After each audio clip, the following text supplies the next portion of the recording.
Mincha tomorrow is going to be 6:40. Okay, that will announce later. Anyway, back to the Dinim of Megillah. We have to finish it tonight. Okay, you have to hear every word in the Megillah. We learned last time if you miss the word, you have to say that word, catch up. You can't read it out of sequence. You catch up and then you stop reading yourself. If you have a kosher Megillah, okay, if you don't have a kosher Megillah, for sure you're not allowed to read along together with the reader. Even if you have a kosher Megillah, the suggestion in halacha is you should only read along if you taka know the Megillah. Otherwise, you shouldn't read along because, again, you're going to get mixed up. Now, if somebody already heard the Megillah and they're reading it for somebody else, so if possible, that person makes the bracha because you already heard it. I mean, you did it. So the other person makes the bracha al mikra Megillah.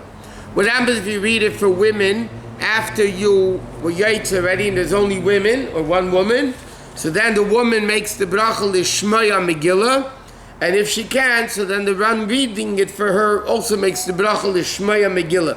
Like we explained, because women have an obligation to hear the Megillah, men's obligation is to read the Megillah. Okay, after the Megillah is over, it says the night of Purim, which is Monday night this year, should be festive, you should have a meal, something, candles lit, not halacha candles. It should be a festive mood the night of Purim. Okay, same thing applies to Megillah reading Purim morning. Now Purim morning, before Megillah reading, you also have the Parsha of Amalek, which it says in halacha, if you didn't hear the Parshas Zachar on Shabbos, so then you can have in mind Purim in the morning, that you have in mind that you want to be Yaitz Parsha Zachar. What's unique about that Kriya, it's the only Kriya of the year that has only 9 psukim. Normally the Gemara says you need to have at least a Kriya of 10 psukim, but Purim in the morning is a unique thing, it's only 9 psukim. 1 second. So, well, Maser Shekel tomorrow, it was true, I should have said that before. Maser Shekel is tomorrow afternoon before Mincha. If you don't do it before Mincha, it says in Pasuk, some people give it at night before the Megillah reading. Our minig is, if you didn't do it Erev Purim before Mincha, or after Mincha before Shkia, then you give it Purim morning. Now what you do is you put in $3 or you put in $1.50, you take out $3 and then you put them back in. Our minig is to give for the women and for the kids also, but once you start giving for them, you always have to continue. You can't do 1 year, yeah, 1 year, 1 year not. Okay, now when the Megillah, when the brachas to the Megillah are read, before you read the Megillah, the brachas, everybody has to stand. Not only the reader, everybody has to stand. Then they could sit and listen to the Megillah. When a person reads the Megillah privately, he doesn't have to stand, he can read the Megillah sitting. Except the brachas, he has to say standing. You're not allowed to talk, you have to have in mind you want to be yaitz to the Megillah. Again, we have to hear every single word. You cannot, contrary to many poskim today that are writing, because of this, people should stay home and they'll hear the Megillah via telephone hookup or whatever. According to the Rebbe, you adamantly are not allowed to be yaitz to the Megillah through telephone, microphone, or any mechanically reproduced voice, because halachically it's not the original voice of the reader. Unless you're very close, right? Well, if you're close, then you hear it not from the microphone, then you hear it from the person himself. But if you're listening to the Megillah via the microphone, the Rebbe holds you pasha not yaitz to the Megillah, you have to read it again. Rabbi, giving your money for other people. What if you say, I'm giving it because this person can do it this year? You could do it for them. And I am not going to do it next year. That's fine, as long as you make that condition. Okay. Rabbi, could you just continue? If a person is sick, What? if a person is sick and he cannot get out of the home, is that okay to read the Megillah from the Choveret Melukad for them without having the Megillah?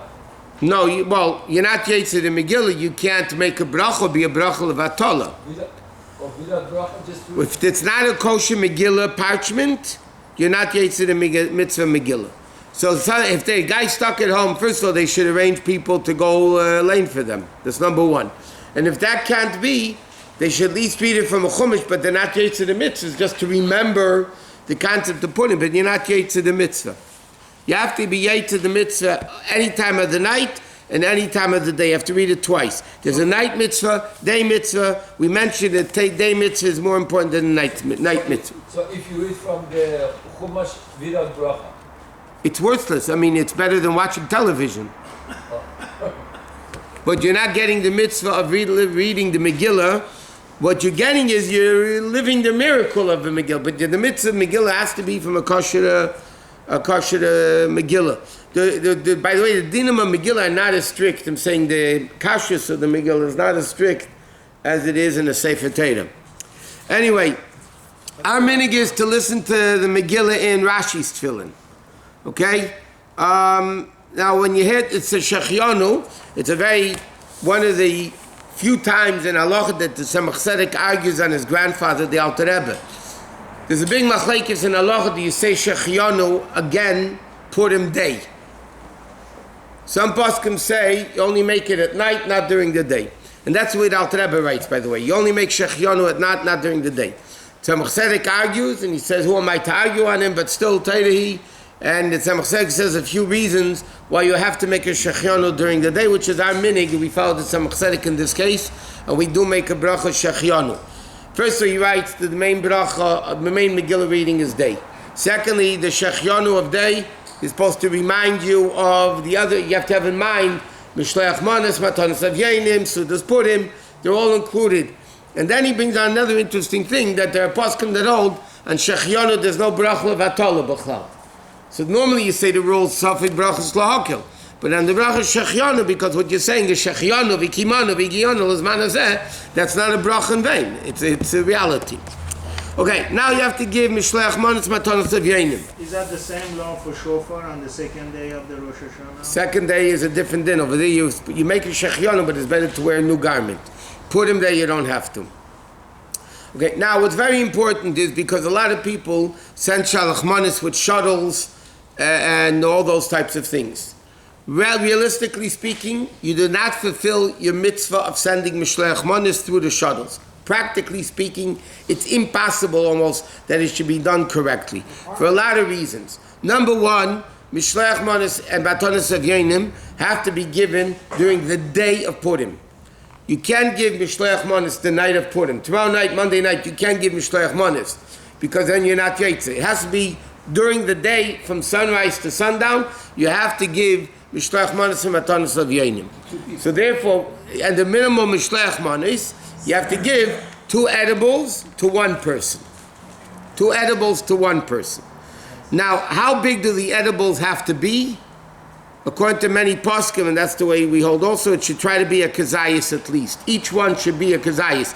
You can't send a raisin and a peanut for 2 minim Mishleach Manis, because according to those that hold, you need to have a kazayas.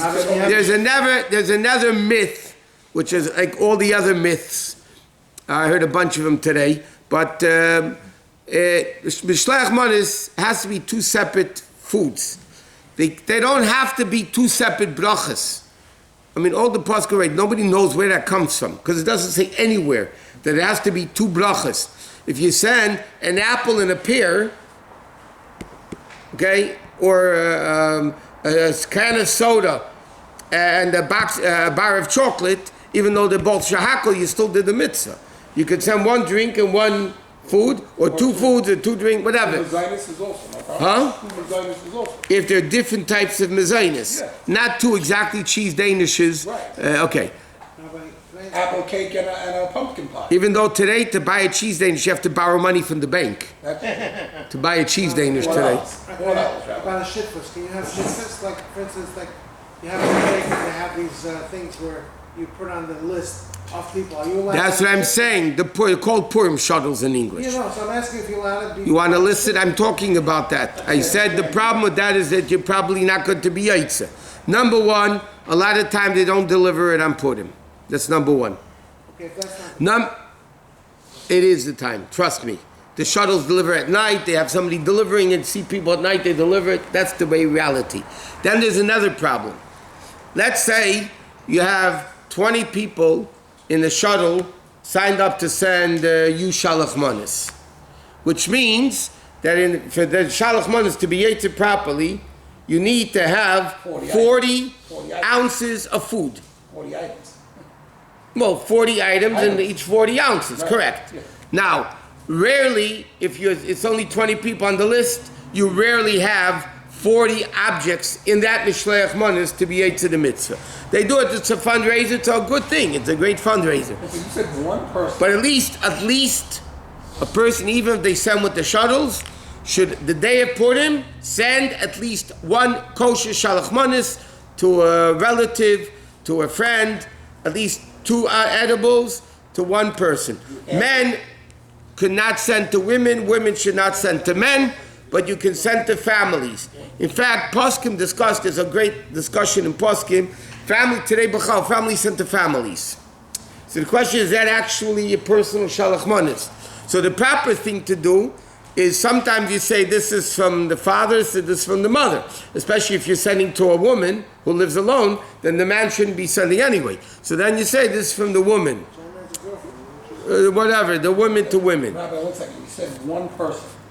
And Mishlech manis. how do you deliver that to that one person? Can you clarify that? Any way that you send it. I walk over to you and hand you a bag. You're yay to the mitzvah. The Mishnah Berurah brings down that there are some people that say it should be done through a shliach. Why? Because it says mishloach manis. Okay? But everybody says, even if that's l'chatchila b'di'evet, for sure it doesn't matter. What's our official minute on that? If there's no shliach, a person, Handing you. that's fine. They're yay to the mitzvah. Correct. When they bring you 2 cheeses. The Gemara says he used to exchange the meals. Is also mishleach manis.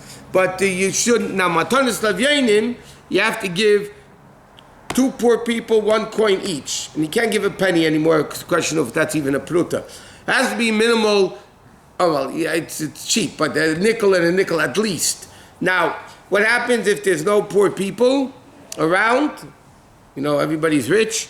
So then you designate the money on Purim, and then you give out the money when there's poor people around. What? And the shuttles, if you deliver it on Purim Day, then you got it 2 days before. So there's a machlekes in Poskim.